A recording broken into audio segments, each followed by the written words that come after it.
마태복음 13장의 말씀을 살펴보려고 하는데요. 이 마태복음 13장은 특별히 신천지가 많이 인용하는 말씀입니다. 그래서 비유풀이를 많이 하고 있거든요. 오늘 이 13장을 한 8주에 걸쳐서 살펴보려고 합니다. 우리가 이 말씀을 잘 깨달아 알아야지 이단에 대처할 수 있고 바른 말씀으로 설 수 있다라는 것을 깨닫고 함께 기도하며 말씀 안에 설 수 있는 귀한 성도님들이 되시기를 바랍니다. 오늘 본문에서 우리가 살펴보자 하는 이 씨 뿌리는 비유라는 말씀인데요. 씨 뿌리는 사람의 비유는 예수님의 많은 비유 가운데 가장 유명합니다. 우선 이 예수님이 어떤 배경에서 이 비유를 주셨는지 생각해 볼 필요가 있습니다.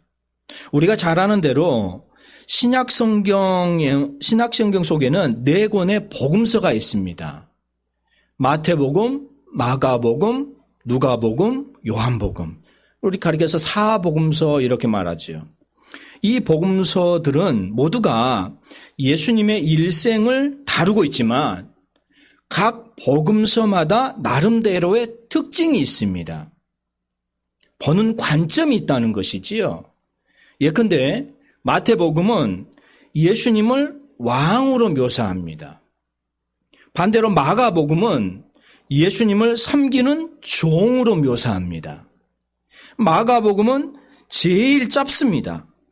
예수님은 잠시도 쉬지 않으시고 부지런히 우리를 섬기시는 종으로 일하시는 모습이 부각되어져 있습니다. 누가복음은요, 예수님의 인자되심, 곧 사람의 아들이심을 묘사하면서 예수님은 우리와 똑같은 인성을 가지신 분이심을 부각하고 있습니다. 반면에 이제 복음서의 마지막 책인 요한복음은 예수님을 하나님의 아들로서 신성을 가지신 분임을 우리에게 강조하고 있습니다.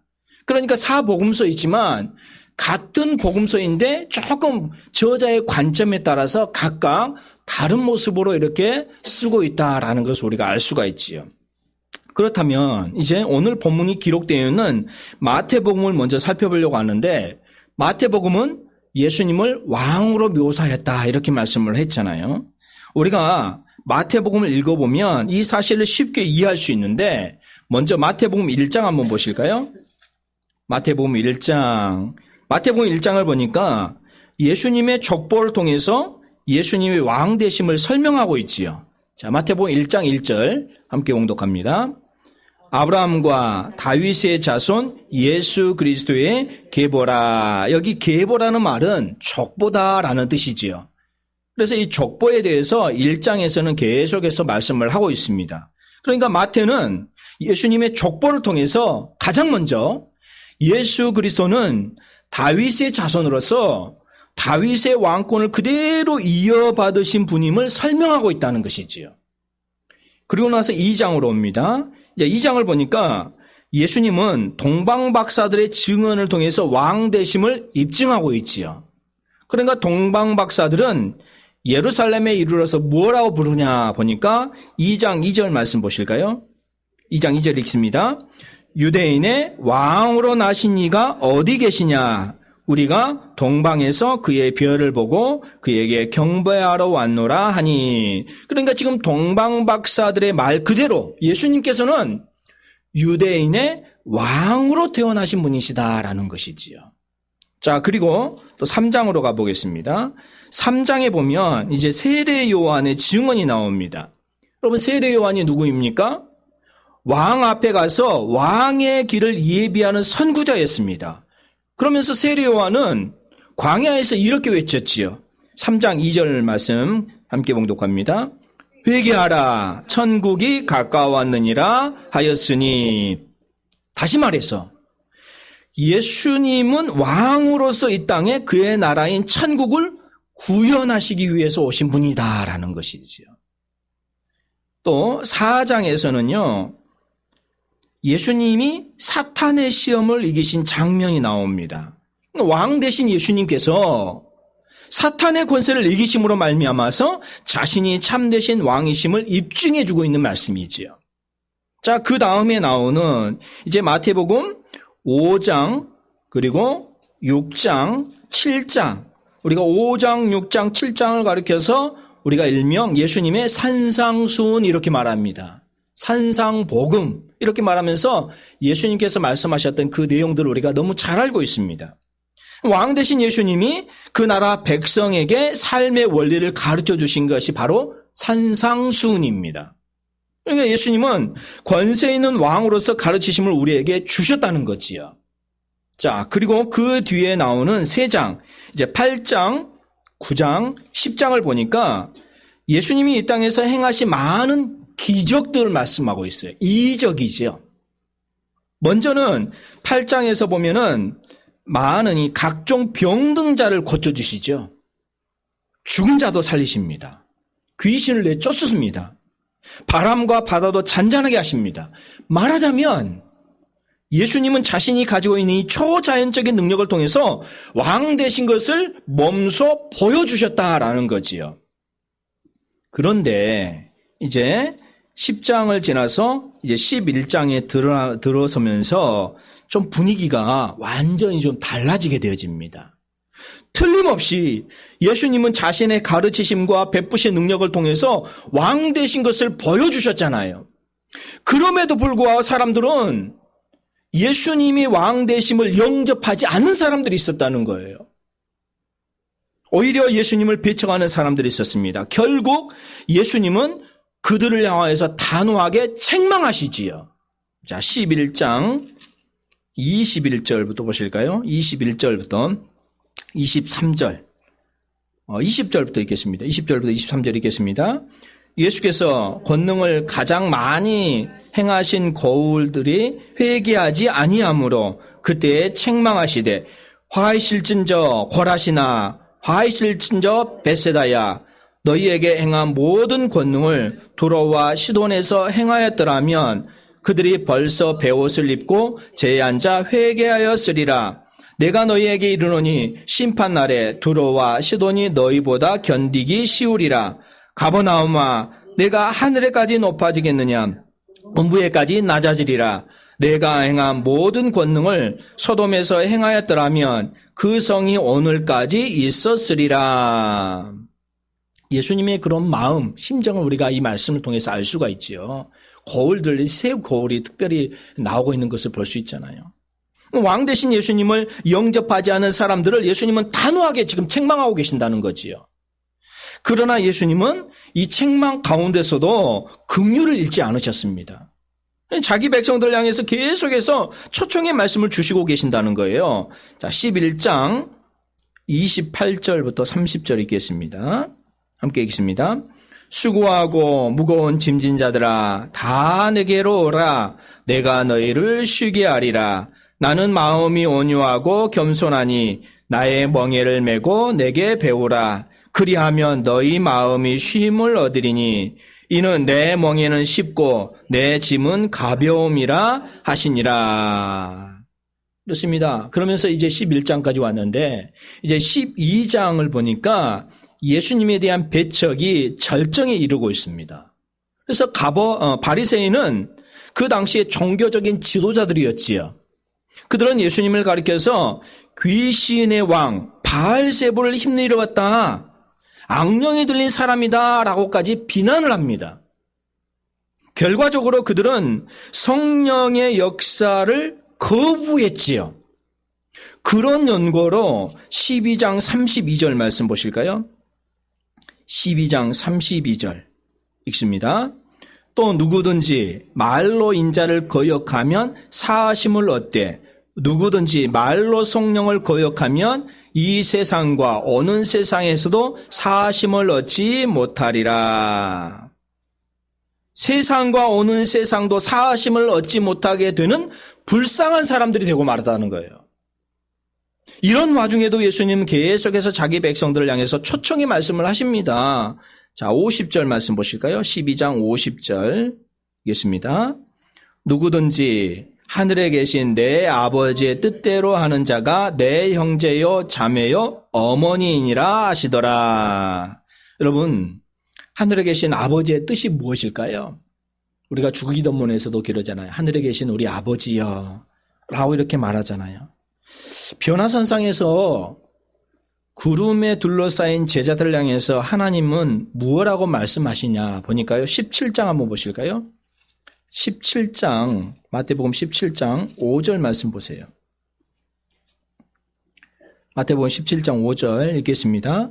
말할 때 호련히 빛난 구름이 그들을 덮으며 구름 속에서 소리가 나서 이르시되 이는 내 사랑하는 아들이요 내 기뻐하는 자니 너희는 그의 말을 들으라 하시는지라. 왕 대신 예수님을 영접하고 왕 대신 예수님의 말씀을 순종하는 것이 하나님의 뜻이다라는 거예요.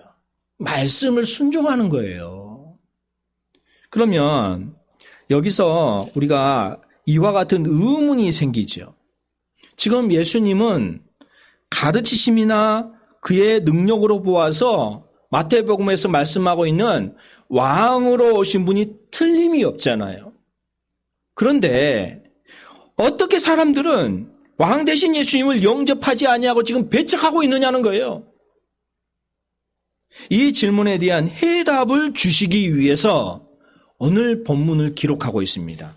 마태복음 13장을 기록하고 있는데 여러 가지 비유의 말씀으로 13장은 기록하고 있거든요. 그런데 이 13장의 그런 비유의 말씀을 신천지는 곡해해가지고 자기들의 나름대로 다시 해석해가지고 이단적인 성향으로 가르치고 있는 것이 문제가 되고 있는 거예요. 오늘 저와 여러분들은 이 13장의 말씀을 잘 깨달아서 예수님의 왕되심을 찬양하며 말씀으로 서시는 귀한 성도님들이 되시기를 주님의 이름으로 축원합니다. 오늘 우리는 그 가운데 첫 번째인 씨 뿌리는 비유에 대해서 잠시 생각해 보려고 합니다. 우리가 너무 잘 알고 있어요. 또 이 마태복음 13장 1절에서 9절 말씀에 대한 해답이 18절부터 나타나고 있어요. 13장 18절부터 23절에 보니까 예수님께서 친히 이 씨 뿌리는 비유에 대해서 자세하게 설명해 주고 있습니다. 그러니까 더 이상 부연해서 말씀드릴 필요가 없는데 단지 우리가 이 비유를 통해서 우리가 꼭 깨달아야 할 중요한 교훈들이 몇 가지 있습니다. 그러면서 이 교훈들을 살펴보면서 함께 우리가 말씀으로 이 시간에 이겨내시면서 은혜 받을 수 있는 귀한 성도님들이 되시기를 주님의 이름으로 축원합니다. 첫 번째로 씨를 뿌리는 자에 대해서 생각해 보려고 해요. 씨를 뿌리는 자. 씨를 뿌리는 사람이 밭에 나가서 씨를 뿌리죠. 그런데 오늘 말씀을 보니까 덜어는 길가에 떨어지기도 하고 덜어는 돌밭에 떨어진 것도 있고 덜어는 가시떨기에 떨어지는 거 있습니다. 그러나 대부분 다 좋은 땅에 떨어집니다. 여러분, 예수님이 이 비유를 통해서 말씀하신 바가 뭘까요? 왜 말씀을 하실까요? 뿌리라고 그랬잖아요. 계속 뿌리라는 거예요. 왜 말씀을 하시느냐라는 거예요. 우리가 나아가 예수님의 뒤를 따라서 복음의 씨앗을 뿌릴 때 이런저런 사람들이 많이 있잖아요. 우리가 주일날 오후에 전도하러 갈 때 여러 사람들을 만나기도 하고 전도지도 꽂아놓고 그러는데 사람들의 개인적인 여러 성향들이 나타나게 되어진다는 거지요.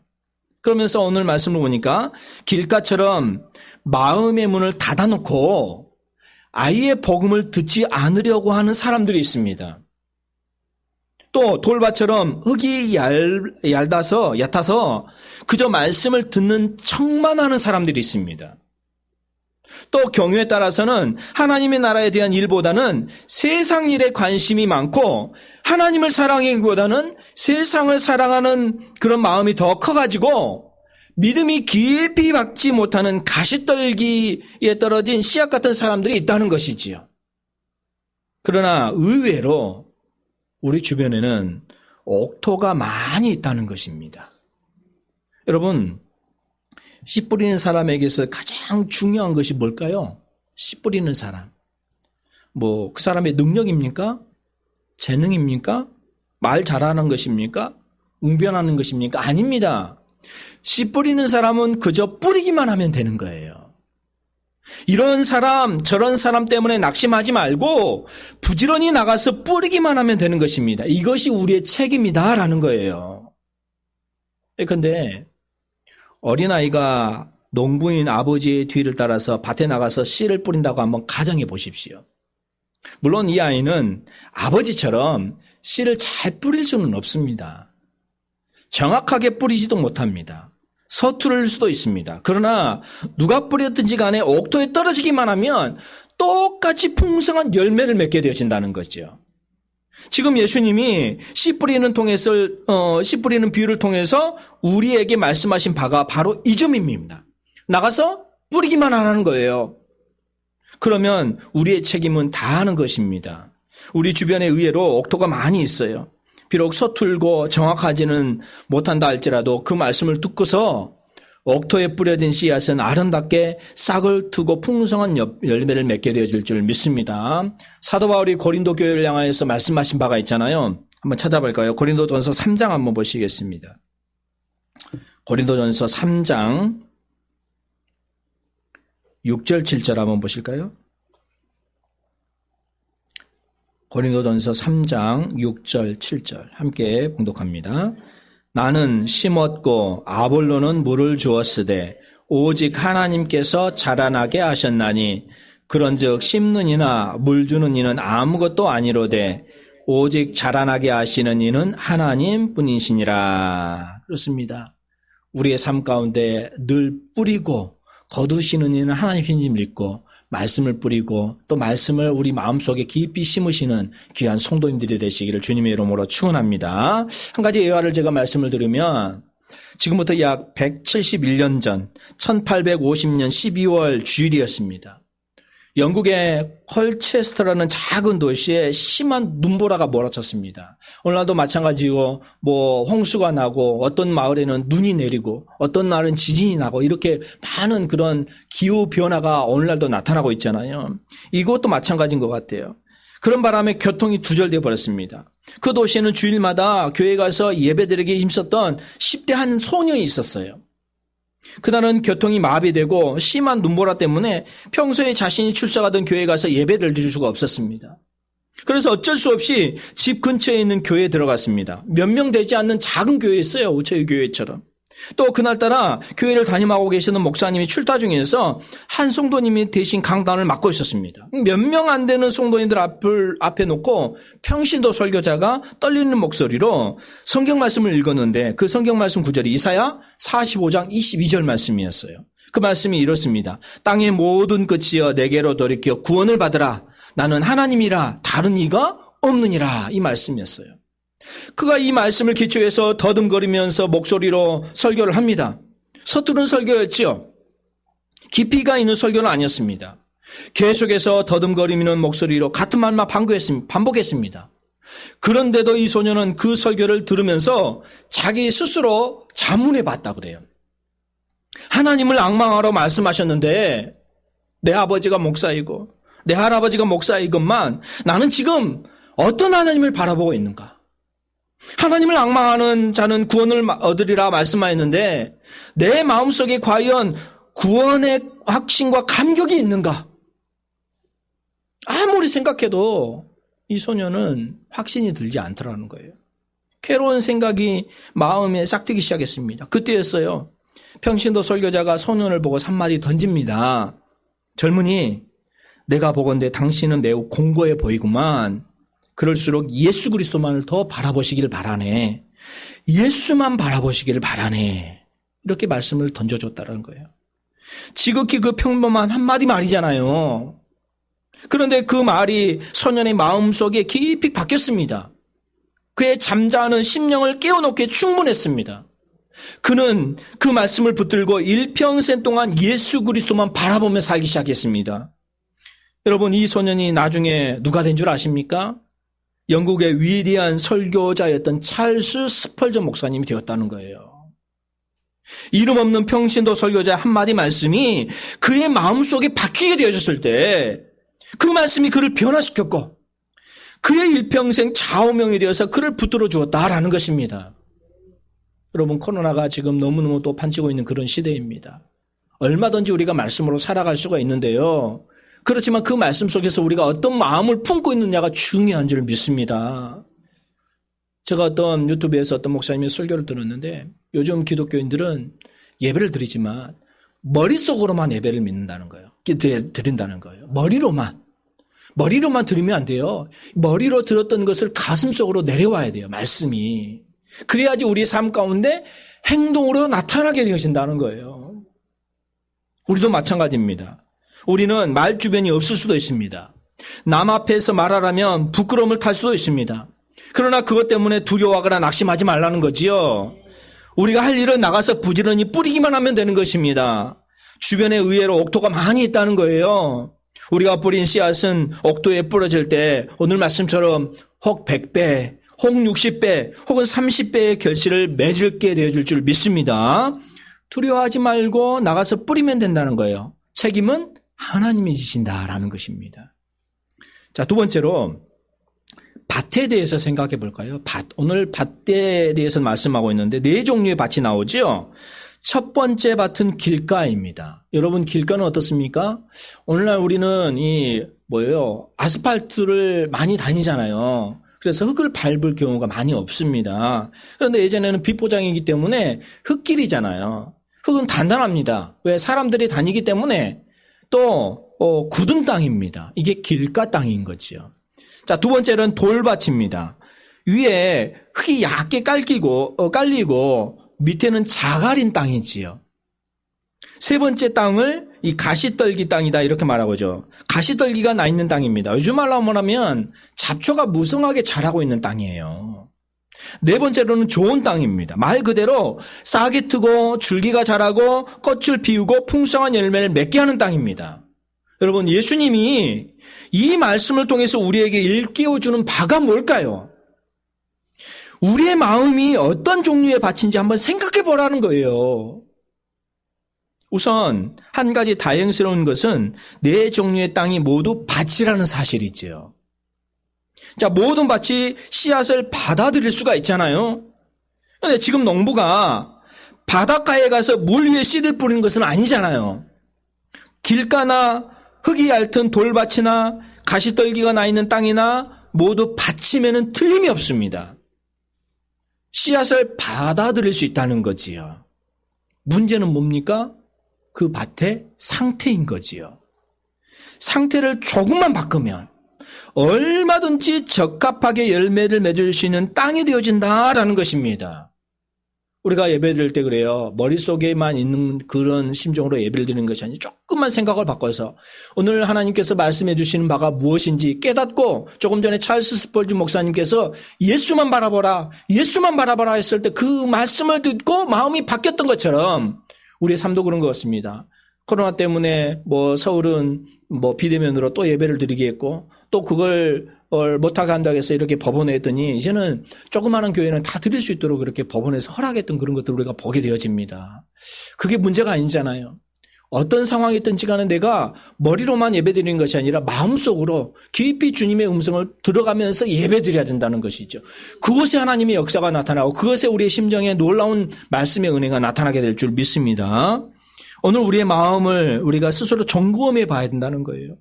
우리의 마음이 길가와 같이 단단하다고 생각됩니까? 그렇다면 기도해 보자는 것이요. 주님, 내 마음이 지금 길가와 같은데 그런 길가와 같은 단단한 마음을 부드러운 마음으로 변화시켜 주세요. 우리의 마음이 흙이 얇은 돌밭 같다고 생각되십니까? 이렇게 기도해 보세요. 주님, 성령의 놀라운 역사가 내 마음을 깊이 갈아주셔서 말씀이 내 심령 깊은 곳에 묻힐 수 있도록 주님 역사해 주시옵소서. 우리 마음이 세상적인 생각으로 가득 차 있습니까? 가시덤불로 가득 차 있습니까? 하나님, 이 시간 성령의 불로 내 마음속에 있는 세상적인 생각을 다 불태워 주시기를 바랍니다. 이런 기도가 오늘 우리에게 있으시기를 주님의 이름으로 축원합니다. 예수님은 지금도 우리 모두 마음이 옥토와 같이 되어서 혹은 100배, 혹은 60배, 혹은 30배의 결실을 맺기 원하신다라는 것이지요. 옥토와 같은 마음, 부드러운 마음, 열린 마음을 가지셨던 훌륭한 오늘 어떻게 보면은 찰스 스펄전 목사님처럼 그런 모습으로 오늘 저와 여러분들이 서시는 귀한 성도님들이 되시기를 바랍니다. 제가 한 장로님의 예화를 잠깐 드릴게요. 우리가 잘 아는 순교자 하시면 주기철 목사님이 생각나거든요. 주기철 목사님이 지금 평양, 북한에 우리가 갈 수는 없지만 평양의 산정원 교회에서 심호하실 때에 있습니다. 어느 주일날이었습니다. 목사님이 강단에서 예배를 인도하시는데 그 교회 장로님 한 분이 그날따라 예배에 늦게 참석하셨어요. 헐떡 시간에 맞춰서 오려고 했는데 늦으셨어요. 그래서 자기 자리에 앉으려고 하는 모습을 이게 주기철 목사님께서 강단 위에서 보셨어요. 목사님은 그렇게 들어오는 그 장로님에게 이렇게 말씀하시죠. 장로님, 그 자리에 앉지 마시고 예배 끝날까지 뒤에 서서 예배 드리세요. 이렇게 말씀하시는 거예요. 그러니까 목사님이 장로님을 어떻게 보면 벌세워 주신 거지요. 그리고 목사님은 계속해서 예배를 인도합니다. 장로님은 예배가 끝날 때까지 계속 뒤에 서서 예배를 드셨어요. 아마 생각하기를 그렇게 할 수 있잖아요. 계속 불쾌한 생각을 가질 수 있을 것이잖아요. 내가 그래봐도 이 교회 장로인데 날 이렇게 대접하다니 너무하구만. 거기다가 그 장로님은 주기철 목사님이 오산학교에서 공부할 때 그를 가르치셨던 스승님이셨어요. 그러니까 사회적으로 따지자면 스승과 제자 사이인 거지요. 장로님은 목사님보다 훨씬 연세가 더 많으신 분이십니다. 거기다가 주기철 목사님을 산정인교회로 초청한 장본인이 바로 그 장로님이십니다. 그러니까 어디 한번 두고 보자라는 괘씸한 생각을 가질 수 있잖아요. 그런데 그 장로님은 목사님의 말씀에 전혀 고깝게 듣지 않으셨어요. 예배 시간 내내 뒤에 서서 예배를 드리셨습니다. 그리고 예배가 다 끝난 뒤에 겸손하게 머리를 숙여 교인들 앞에 나오셔서 사죄를 했어요. 이렇게 말한 거예요. 본이 되어야 할 장로가 여러분 앞에서 본이 되지 못해서 정말 죄송합니다. 목사님의 마음을 편안하게 해야 될 장로가 오히려 목사님의 마음을 아프게 해드려서 미안합니다. 앞으로 다시는 이런 일이 없도록 하겠습니다. 이런 이 장로님이 누구신지 아실 분도 계시겠지만 조선의 간디라고 불리면서 민족의 지도자라고 존경받았던 고당 조만식 장로님이셨다라는 거예요. 오늘날 만약에 이렇게 했더라면 그런 성도님들이 목사님이 했더라면 어떻게 할까요? 다시는 내가 이 교회에 나온가 봐라 하면서 이렇게 가지 않았겠습니까? 이런 장로님의 모습을 보면서 그 장로님 무능해 이렇게 흉보겠습니까? 아니죠. 오히려 존경스럽게 말씀을 하지 않겠습니까? 민족의 지도자는 무언가 다르구나. 정말 후님과 분이시구나. 우리가 본받아야 되겠구나. 이렇게 하면서 다 같이 격려하면서 기도하면서 말씀으로 더 섰지 않았겠습니까? 우리도 그렇습니다. 옥토와 같은 부드러운 마음, 열린 마음을 가져서 하나님의 말씀이 우리 마음속에 뿌리를 내릴 때 100배, 60배, 30배의 아름다운 풍성한 열매가 맺게 될 줄 믿습니다. 그런 모습으로 저와 여러분들이 늘 말씀을 묵상하시면서 서시는 귀한 성도님들이 되시길 주님의 이름으로 축원합니다. 세 번째로요. 이제 뿌려지는 씨앗에 대해서 생각을 해볼까요? 씨를 뿌리는 자의 책임은 열심히 뿌리면 되잖아요. 밭은 옥토가 되어야 합니다. 그러나 그 못지않게 중요한 것이 씨앗이 좋아야 되죠. 종자가 좋아야 된다는 거예요. 그런데 옥토 위에 가시나무 씨앗을 뿌리면 어떻게 되겠습니까? 온통 가시 전체가 밭 전체가 가시덤불로 뒤덮일 수밖에 없잖아요. 우리는 매일매일 뿌리는 삶을 살아가야 되는데 생각으로도 뿌려야 된다는 거예요. 말로도 뿌려야 된다는 거예요. 행동으로도 뿌려야 되는데 그 뿌리는 삶을 실제적으로 우리가 믿음 안에서 말씀 안에서 뿌리면서 살아가야 된다는 거예요. 물론 이 세상에 여러 종류의 씨앗이 있습니다. 그러나 영적으로 보면 단 두 종류의 씨앗밖에 없습니다. 성경에서 말하고 있는데요. 갈라디아서 6장 8절 한번 보실까요? 갈라디아서 6장 8절 고린도 전서 후서 있습니다. 갈라디아서 6장 8절. 갈라디아서 6장 8절 신약성경 309쪽입니다. 함께 봉독합니다. 자기의 육체를 위하여 심는 자는 육체로부터 썩어질 것을 거두고 성령을 위하여 심는 자는 성령으로부터 영생을 거두리라. 다시 한번요. 자기의 육체를 위하여 심는 자는 육체로부터 썩어질 것을 거두고 성령을 위하여 심는 자는 성령으로부터 영생을 거두리라. 하나는 어떤 씨앗입니까? 육체에 속한 씨앗. 다른 하나는 성령에 속한 씨앗. 성경은 이 두 씨앗만 말하고 있어요. 우리가 무엇으로 심든지 그대로 거둘 수밖에 없는데 육체에 속한 씨앗을 씹으면 썩어질 것. 썩어지면 어떻게 됩니까? 냄새가 나죠? 부패하게 되어지죠? 그러니까 걷지를 거둘 수가 없는 거예요. 그런데 성령에 속한 씨앗을 심으면 우리가 영적인 것, 축복의 것, 영생할 것을 거두게 되어진다라는 것입니다. 우리가 성령에 속한 씨앗을 심으면 육체의 씨앗을 죽이고 성령에 속한 씨앗을 심는다는 것은 결코 쉬운 일이 아니에요. 이거 쉬운 일이 아니에요. 우리가 잘 아는 대로 또 잘 아는 시편에 보실까요? 시편 126편 한번 보실까요? 시편 126편 5절 6절 한번 보시겠습니다. 시편 126편 5절 6절 구약 898쪽입니다. 함께 봉독합니다. 눈물을 흘리며 씨를 뿌리는 자는 기쁨으로 거두리로다.